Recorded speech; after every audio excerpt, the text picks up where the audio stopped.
Okay, good morning everyone, and welcome to my Unit 2 presentation. Today we're going to discuss the liberal democratic peace theory and why it is right, but for the wrong reasons. So, here is our agenda. I'll start with a quick introduction. Then we will talk about the liberal democratic peace theory and its foundations. From here, I discuss the differing opinions and viewpoints of scholars on the liberal democratic peace theory. In doing so, I discuss the opinion of two scholars that support the democratic peace theory taken from our core reading list. Then I present the opinion of two scholars that reject the liberal democratic peace theory for various reasons. Finally, I present to you my own initial opinions and conclusions from the theorists' ideas. Please note that I have included the references of the articles I have drawn information from at the bottom right-hand corner of each slide. All information should be considered as taken from these sources, and I only present to you my own thoughts at the end of the presentation.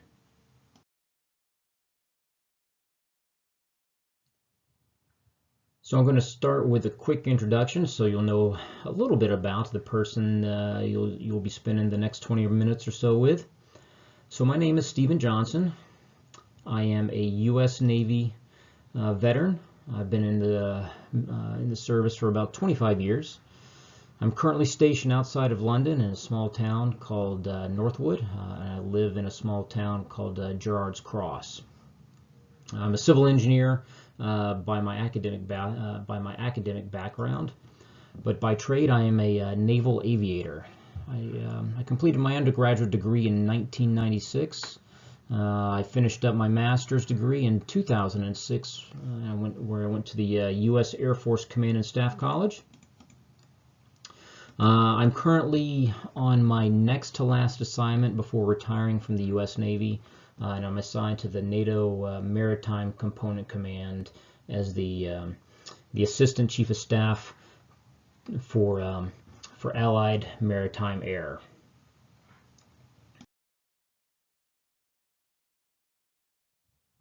Okay, so first we're going to talk about the democratic peace theory.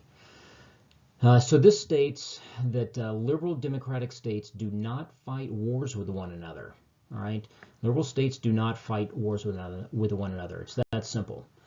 So Michael Doyle brought this theory forward in 1983 based on evidence he found in the Correlates of War project data, which lists all wars from the year 1816 to present day. So Doyle himself indicated that the foundations of the democratic peace theory lay in Immanuel Kant's three conditions for peace. And Immanuel Kant, he's the very handsome gentleman you see on the right side of the slide. All right, he had these three conditions for peace. The first was that a republican form of government was necessary. Two, that the state conducted collective security arrangements. And three, cosmopolitan law limited to conditions of universal hospitality was present. Right, so after Mr. Kant, Moaz and Russert, in their article, which we'll discuss here in a second, they brought forward, at least in my opinion, arguably the most compelling evidence in explaining the liberal democratic peace theory. So if this theory holds true, it's natural for us to ask, what causal factors make it so? Do the fundamental aspects of the liberal democracies prevent them from going to war with other liberal democracies, even though that sometimes they very enthusiastically engage in war with non-democratic states? Or is it something else?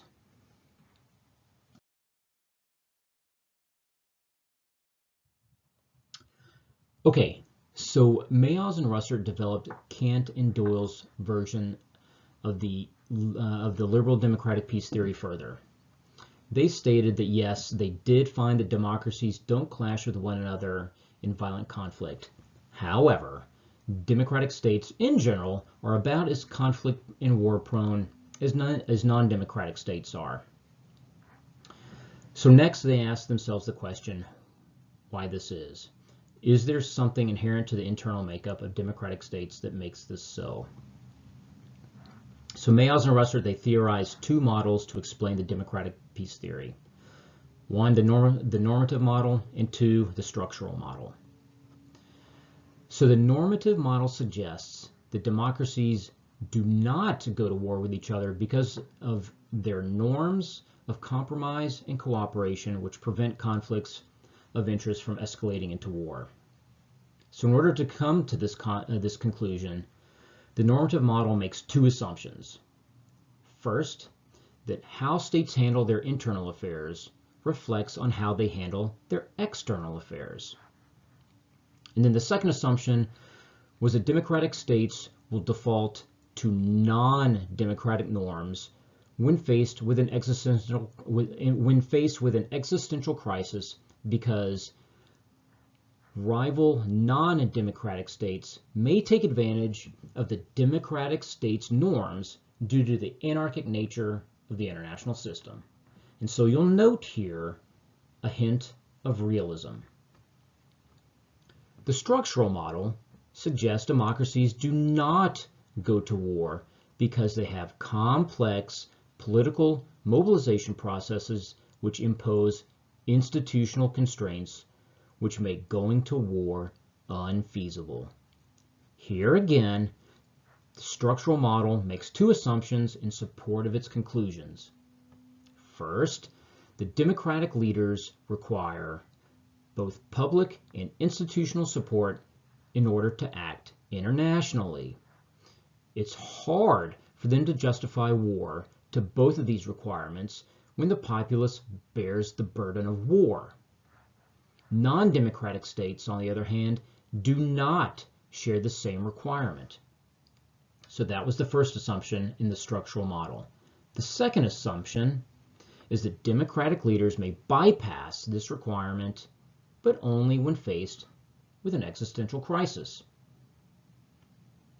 So to test their theories, Mayos and Russert looked at pairs of independent states in the world from the period of 1946 to 1986. Their unit of analysis was the dyad year.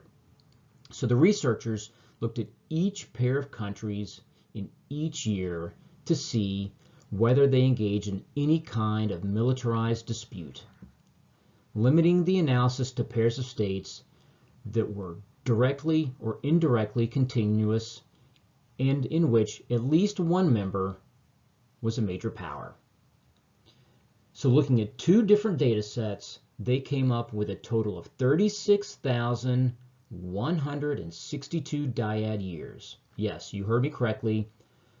36,162 dyad years. In one set of data, they found 714 dyad years of militarized interstate dispute. In the second set of data, they found 448 dyad years of militarized interstate dispute. So then they conducted a statistical analysis. After this analysis, they found that the normative and structural models suggest several testable hypotheses. First, that the more democratic a state was, the less likely they were to go to war. And when conflict did break out, the dispute did not escalate into violence. That was the first hypothesis. The second hypothesis was that the more deeply rooted the democratic norms were, the less likely the countries were to go to war. And then the third hypothesis was that the more political restraints an actor has, the less likely they were to go to war. So after this, Mayos and Russert concluded three things. One, that the democratic peace theory is valid. Two, both of their models were valid. And three, that all three hypotheses test valid when measured against data, but it was the normative model which gives a better overall accounting of the democratic peace theory. Theorist John Owen attempts to prove that liberal ideals, on the one hand, cause peace between democratic states, and then on the other, compel war with non-democratic states. Owen believed his arguments improved on the liberal democratic peace theory in three ways. 1. It grounded the theory in the ideas of self-interest. 2. It shows how democratic structures transfer liberal preferences into foreign policy. And 3. It introduces the importance of perceptions in deciding if a state is democratic. Towards this, Owen's work looks at several case studies to directly test the democratic peace theory, asking, if the democratic peace theory is true, what else could we expect to happen? In testing his ideas, Owen found problems in both the structural and the normative accounts of the liberal democratic peace theory, mainly that democratic structures are just as likely to drive states to war because not all democratic states recognize each other as democratic. In other words, perceptions matter. Owen hypothesized that democracies avoid war with other states, but only if they believe them to be liberal democracies. He then postulated, if this statement is true, what would we expect to observe in the foreign policy processes of liberal democracies? Well, he believed we should observe 6 things. First, when a state becomes a liberal democracy, other liberal democracies will expect pacified relations with it. 2. Liberal democracies trust other liberal democracies and mistrust non-liberal states. 3. That liberal democracies claim other liberal democracies share their ends and non-democratic states do not. 4. Liberal democracies will not change their opinion of other states during crises with those states unless those states change their institutions. 5. Liberal elites will push their policies during war-threatening crises. They may agitate in favor of war if they believe it would serve liberal ends. And finally, 5. During crises, statesmen are constrained to follow liberal policies. Using Owen's example of Anglo-American relations from 1895 to 1896, one sees 5 observations which support his hypothesis. 1. Americans had observed Britain democratizing in the 1880s and had begun to expect better relations. 2. Most Britons at the time saw the United States as trustworthy. 3. American liberals continued to see England as liberal during the crisis. 4. British liberals continued to see the United States as liberal throughout the crisis. And 5. American and British liberals agitated for peace. These observations suggest Owen's hypothesis is correct.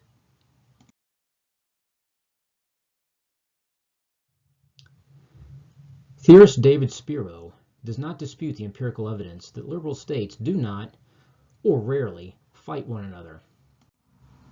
However, he does argue that the absence of wars over the past 200 years is not a significant pattern given the total number of countries, both democratic and non-democratic. He states that previous research on the absence of wars between democracies is based on data that has been tweaked to fit the theories and the methodologies of the researchers. Pools of who qualifies as a democracy and who doesn't vary significantly between researchers. For example, Doyle's system of coding enabled both the United States and Switzerland to be considered liberal democracies when neither state allowed women to vote, and the United States still had the institution of slavery. It is quite disingenuous to claim that a state is a democracy if unempowered groups are not able to vote.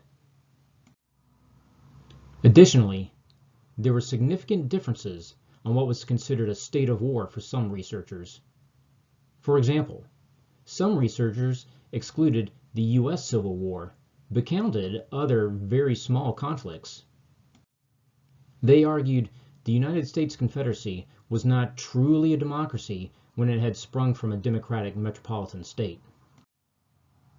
How these two variables are defined shapes who is in the pool of subjects for testing.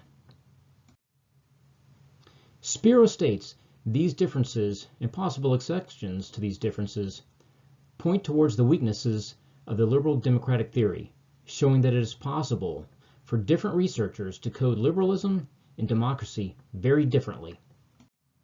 Regardless of coding, Spiro claims given enough total states with a small number of democracies, there's little chance that they would be at war if war is unlikely in general.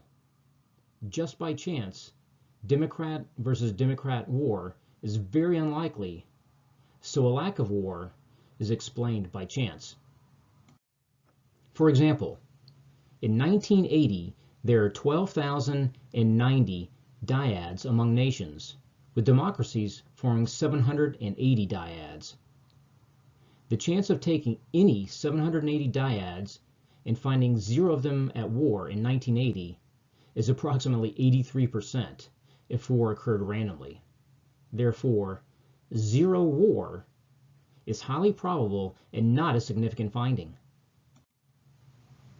The conclusions? The statistical findings of this article speculation that democracies have been too few over the past 200 years. Therefore, there have not been enough cases where two democracies had the opportunity and the motive to go to war. Christopher Lane rejects the models theorized by Mayos, Russet, and others in favor of a realist perspective. He does not discount the empirical evidence that the liberal democratic peace theory relies on, but rather discounts the theory based on what he sees as its two main weaknesses. First, its causal logic, and second, the small number of cases available from which the theory can be tested. Firstly, referring to the underlying assumptions of the liberal democratic peace theory's structural model, Lane states that public support does not inhibit war, and in fact, can often advocate for it. If public support had the effects as theorized, democracies would be peaceful towards all states and not just democratic ones. Regardless, Lane also rejects that a domestic structure of checks and balances is adequate in explaining the liberal democratic peace theory.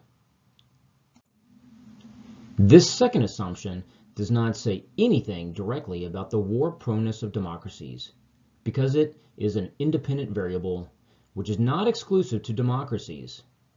This leaves the normative model solely responsible for carrying the explanation of the democratic peace theory. Further to his arguments, Lane suggests that if true, the liberal democratic peace theory should leave 3 telltale signs. First, public opinion should be pacific. Second, policymakers should not make military threats. And thirdly, democracies should compromise willingly. Lane offers several case studies as evidence that the normative model is incorrect. Speaking specifically about Lane's example of the 1861 Trent Affair, we can see 3 factors which run counter to Lane's telltale signs. 1. There was a public outcry for war. 2. The British cabinet used military threats, delivered an ultimatum to the United States, and prepared for war. And 3. Policymakers called for hardline policies. Now ultimately, Washington's preoccupation with the ongoing Civil War prevented the conflict.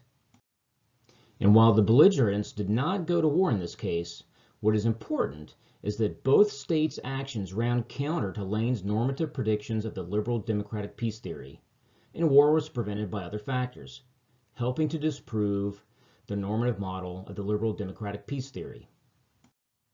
The second major weakness Lane sees in the liberal democratic peace theory is the argument that the pool of case numbers that the liberal democratic peace theory draws from is much smaller than its advocates would have us believe.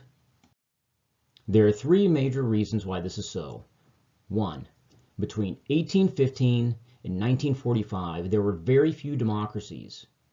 Second, the possibility that any dyad of democracies being involved in a war is actually very small. Remember what Spiro said. And finally, not all dyads are created equal.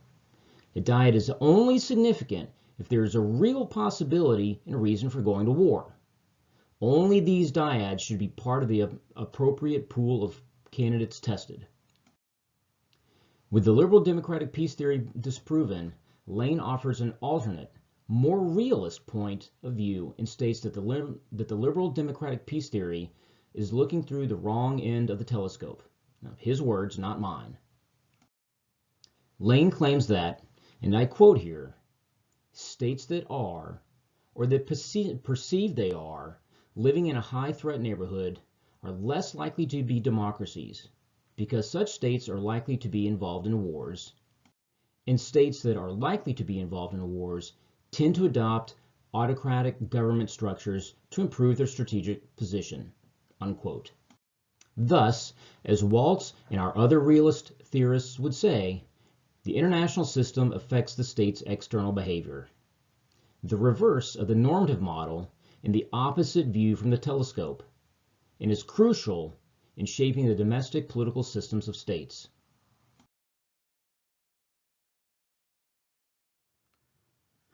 And with all that said, what are my opinions? Well, as I like to say sometimes, we know what we know, and that's what we default to. So for me, that means I see a lot of the world through my experiences as a naval aviator. As I wrote in my post for the Unit 1 discussion, I believe that the balance of power in the real world does matter. And as an example, why do you think that the Australians want U.S. nuclear submarine technology so badly, and the United States is willing to give it to them? Well, it's because AUKUS believes it'll help tip the balance of power in the Western Pacific in favor of AUKUS and the Quad countries. But in that instance, I think I see realism as more of a tool, right? A tool that we're using to execute our foreign policy, balancing the power in the Western Pacific. Now, I certainly don't discount the liberal democratic peace theory. I mean, clearly, the liberal democratic peace theory, as Jack Levy states in his article, Domestic Politics and War, the democratic peace theory is the closest thing we have to an empirical law in the study of international relations. I mean, you simply just can't argue with the results, no matter what the validity of the underpinning assumptions is. Democratic states do not go to war with other democratic states. Period. It's a valid theory which seems to hold across the boards with very few exceptions. Now, does it apply in every case? Probably not. It seems to me that you can always find one example somewhere in time and space to disprove something. It isn't a court of law, though. You don't have to prove things beyond a reasonable doubt. The real world, in my opinion, requires only the preponderance of the evidence. However, I certainly don't discount the need for solid understanding of theory. So, since this is a class on theory, I'll follow Alice down the rabbit hole and tell you what I think is valid. The real world is too complicated. And because of that, the world just cannot be explained by one simple theory. Both liberalism and liberal ideals and realism can be used to look at the world. And I think you can look at them in the following way. The liberal democratic peace theory, the liberal democratic peace is born out of liberalism and our liberal ideals. And these ideals are the things that democracies hold dear. Things like all persons share a fundamental interest in survival and well-being, the shared goal of freedom over tyranny, that people should be free to follow their own course, and that we cooperate for this to happen. These ideals that I just mentioned, these ideals shape our institutions. And these institutions, in turn, and I'll quote here, translate our liberal preferences into foreign policy, unquote. This is because liberal democracies will handle their external affairs how they handle their internal affairs. And this is one of the underlying assumptions of the normative model. These institutions will shy away from war with other states if they perceive that the state is a liberal democracy. This is because of the mutual respect and norms of cooperation democracies have for one another. When faced with a non-democratic state, a democratic state may be compelled to export democracy in pursuit of our national goal of freedom over tyranny and our own survival.